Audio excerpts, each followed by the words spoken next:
मेरे मेरे प्रिय छात्रों, आपको नए वर्ष की हार्दिक हार्दिक हार्दिक शुभकामनाएं। मैं आशा करता हूं कि आपको जो 2021 गया है उसमें आपने जो जितने भी अच्छे अच्छे आपके दिन हैं वो यादगार रहे होंगे, और जितने भी बुरे दिन हैं वो आप भूल जाइए और आप 2021 में नई शुरुआत कीजिए। मैं आशा करता हूं कि आपका जो 2021 आने वाला है, जो चल रहा है, वो आपके साथ अच्छा दिन बीते और आपके साथ बहुत सारी खुशियां लेकर आए। तो इसी के साथ हम 2021 में नई शुरुआत करते हैं और आज हम नया टॉपिक पढ़ते हैं, पीएच स्केल। आखिर जो ये पीएच स्केल है उसकी क्या राय है और वो है क्या चीज़, आज हम इसी के बारे में जानेंगे। तो चलिए बिना किसी देरी को पीएच स्केल को यानी वीडियो को शुरू कर लेते हैं। तो पीएच स्केल की खोज सोरेनसन नामक वैज्ञानिक ने की, और पीएच के परिभाषा आप लिखना चाहें तो परिभाषा लिख सकते हैं। तो किसी बिलियन में हाइड्रोजन आयन की सांद्रता को ज्ञात करने के लिए एक स्केल विकसित किया है जिसे हम पीएच स्केल कहते हैं। यानी आप लिखेंगे कि किसी बिलियन में उपस्थित हाइड्रोजन आयनों की सांद्रता को ज्ञात करने के लिए, देखो, किसी बिलियन में उपस्थित हाइड्रोजन आयनों की सांद्रता ज्ञात करने के लिए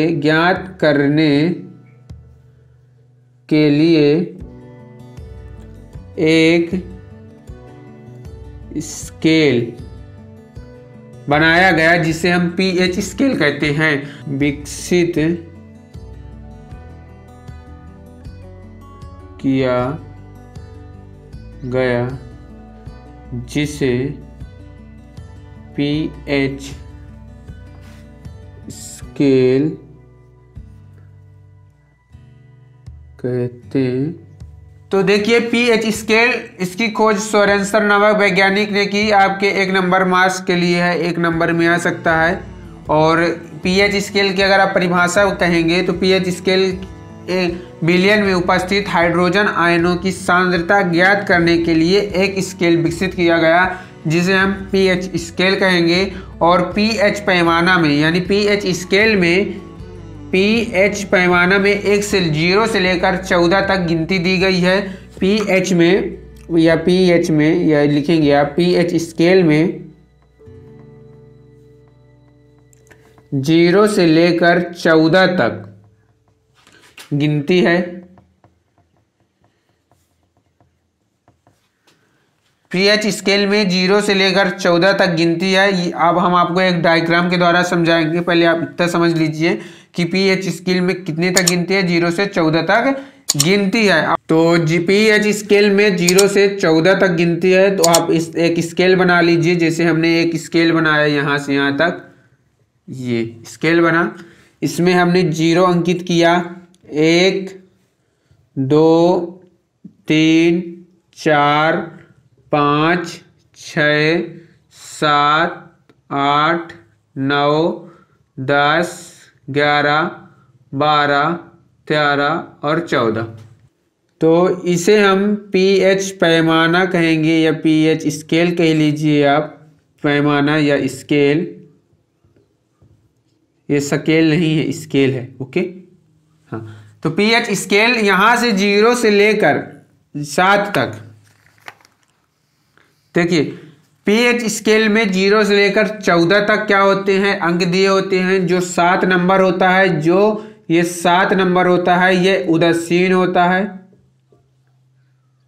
होता है। हम 7 से कम जाएंगे तो यहाँ अम्लीयता बढ़ेगी, ये अम्लीय होगा। और यदि हम 7 से इस पार जाएंगे तो ये क्षारीय होगा।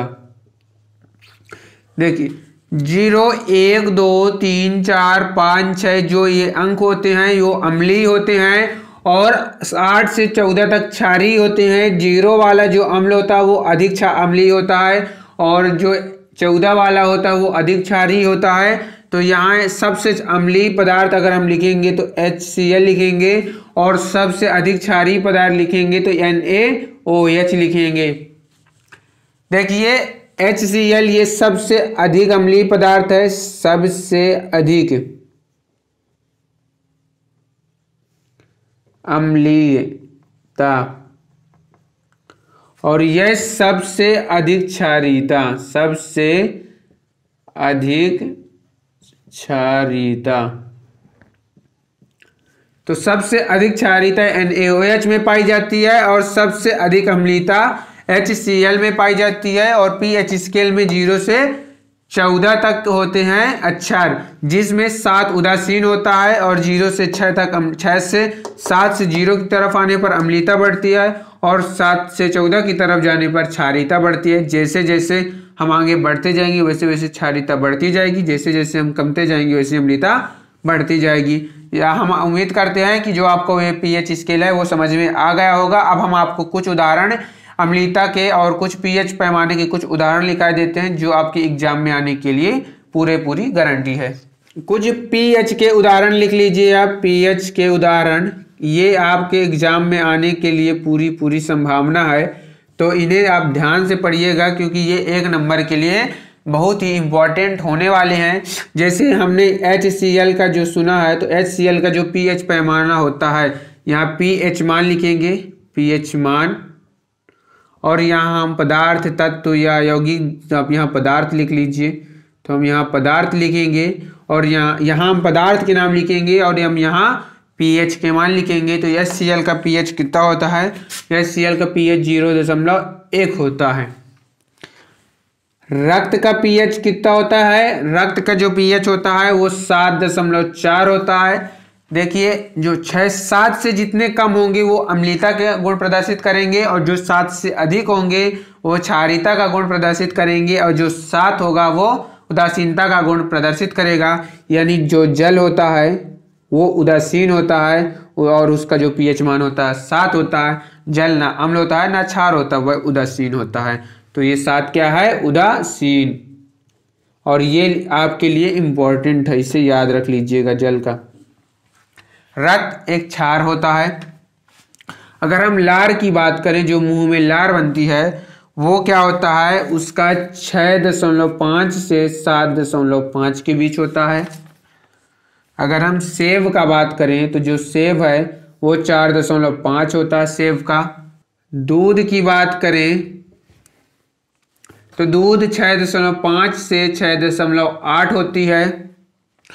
NaOH की बात करें तो NaOH का pH मान 14 होता है।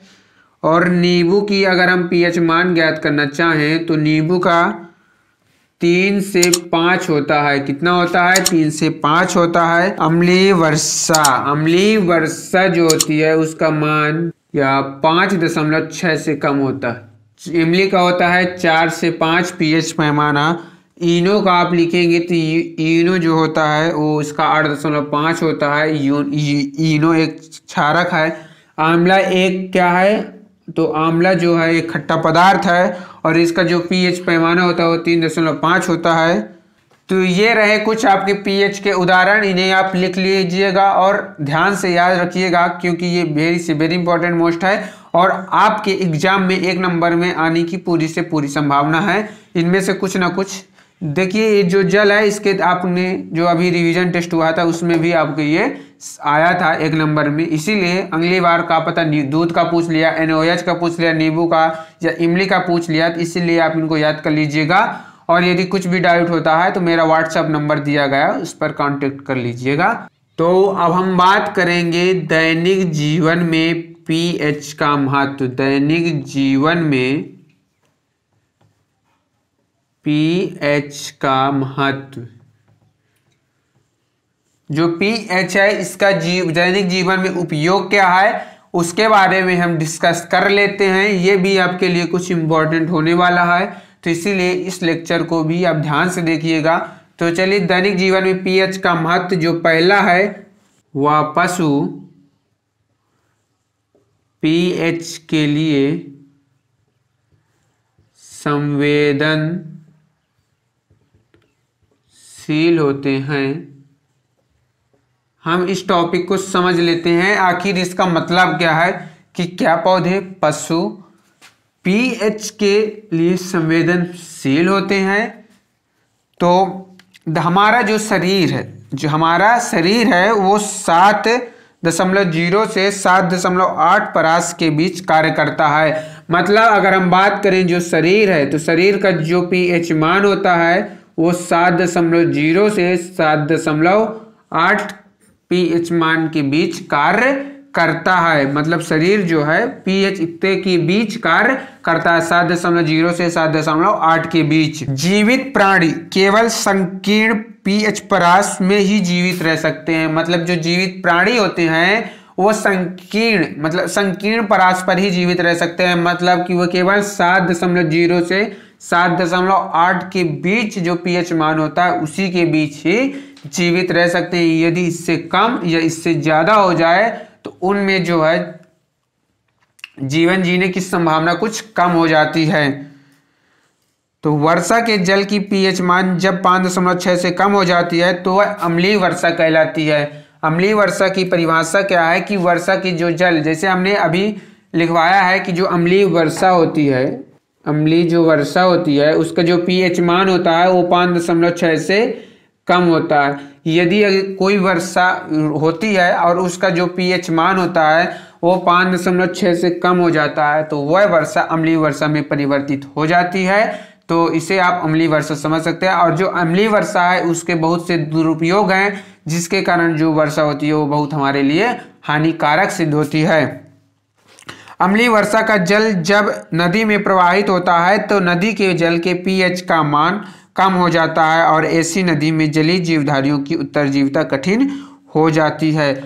मतलब देखिए, जब अम्लीय वर्षा 5.6 से कम, यानी जब पीएच मान 5.6 से कम हो जाता है तो वह अम्लीय वर्षा हो जाती है। और जब अम्लीय वर्षा होती है और जो उसका जल होता है वो नदी में प्रवाहित होता है तो जो नदी का पीएच मान है, नदी का पीएच मान कम हो जाता है, नदी का पीएच मान कम हो जाता है, जिससे उसमें जो जीवधारी होते हैं, जीवधारी जो होते हैं वो क्या हो जाते हैं, वो खत्म होने लगते हैं, यानी नष्ट होने लगते हैं। और जिससे उनके जीवधारी में प्राणों की संकट आ जाती है। और इसीलिए हम कह सकते हैं कि जो पौधे और पशु होते हैं वो पीएच के लिए संवेदनशील होते हैं। मतलब संवेदनशील का मतलब जो 7 अगर अधिक होगा तो उन पर पौधों और पशु पर प्रभाव पड़ेगा, अगर पीएच मान कम होगा तो पौधे व पशु पर प्रभाव पड़ेगा। तो इसीलिए आप कह सकते हैं कि पौधे व पशु पीएच के लिए संवेदनशील होते हैं।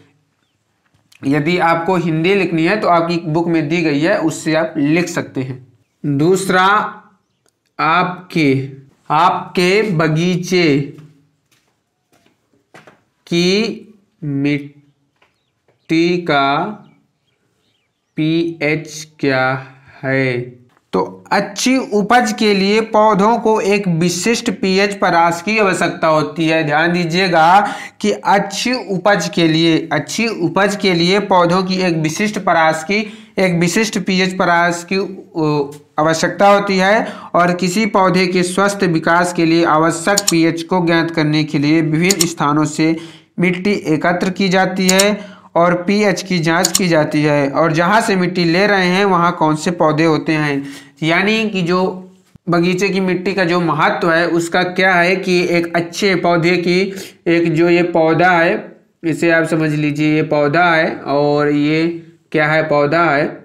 और अच्छे पौधे की उपज के लिए एक अच्छी मिट्टी की आवश्यकता होती है। यदि उस मिट्टी का पीएच मान अच्छा होगा तो यहाँ जो पौधा उगेगा और जो पौधा फलेगा फूलेगा उसकी जो फल होंगे अच्छे होंगे, उसका जो पौधा होगा वो स्वस्थ होगा और जिससे हमें ज़्यादा उपज की संभावना होगी और ज़्यादा उपज प्राप्त होगा। यदि जो पीएच मान है पौधे के अनुकूल नहीं, प्रतिकूल है, तो हमें पौधे का विकास नहीं होगा, पौधे का विकास कम होगा, जिससे हमारी उपज कम होगी और पौधा बीमार हो जाएगा। तो इसीलिए हम कह सकते हैं कि जो मिट्टी है वो मिट्टी का पीएच मान भी पौधों पर प्रभाव एवं जंतु पर प्रभाव पड़ता है और हमारे दैनिक जीवन में मिट्टी के पीएच का मान भी महत्व रखता है। और तीसरा है हमारे पाचन तंत्र का पीएच। हमारे पाचन तंत्र का पीएच। तो हमारे पाचन तंत्र का जो पीएच है वह किस प्रकार प्रभावित होता है और हम उससे किस प्रकार प्रभावित होते हैं, इसके बारे में हम डिस्कस कर लेते हैं। तो यह अत्यंत रोचक है। मतलब ये अत्यंत रोचक है कि हमारा जो उदर है हाइड्रोक्लोरिक अम्ल उत्पन्न करता है, जो हमारा जो पेट है वो हाइड्रोक्लोरिक अम्ल HCl उत्पन्न करता है। इसे देख लीजिएगा, HCl उत्पन्न करता है और यह उदर को हानि पहुंचाए बिना भोजन के पाचन में सहायक होता है। जो यह कितना रोचक है, जो HCl होता है, जो हमारा पेट है वो HCl उत्पन्न करता है और बिना हमारे शरीर को बिना हानि पहुंचाए भोजन को पचाने में मदद करता है और सहायक होता है। अपच की स्थिति में उदर अत्यधिक मात्रा में अम्ल उत्पन्न करता है, जिसके कारण उदर में दर्द एवं जलन का अनुभव होता है। मतलब कि जब हमारा भोजन नहीं पचता है, मतलब कि जब हम अपच होते हैं या भोजन नहीं पचता है,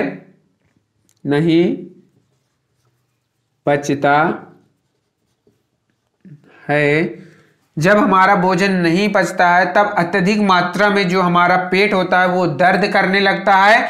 हमारा जो पेट होता है वो दर्द करने लगता है और हमें जलन का अनुभव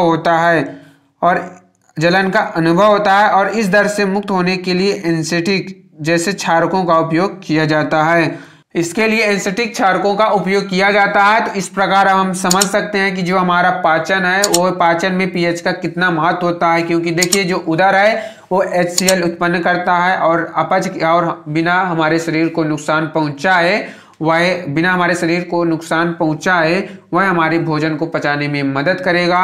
और जब हमें अपच होगी यानी जब हमारा भोजन नहीं पचेगा तो शरीर में अम्लता बढ़ेगी और शरीर हमारा जो पेट है वो दर्द करेगा और इस स्थिति में हम एक इंस्टीटोट क्षारक जैसे पदार्थ लेते हैं, जिससे अम्ल और क्षार आपस में क्रिया कर उदासीन बन जाते हैं और हमारा जो पेट है वो सही हो जाता है। इस प्रकार हम कह सकते हैं कि हमारे पाचन में भी पीएच का महत्व है।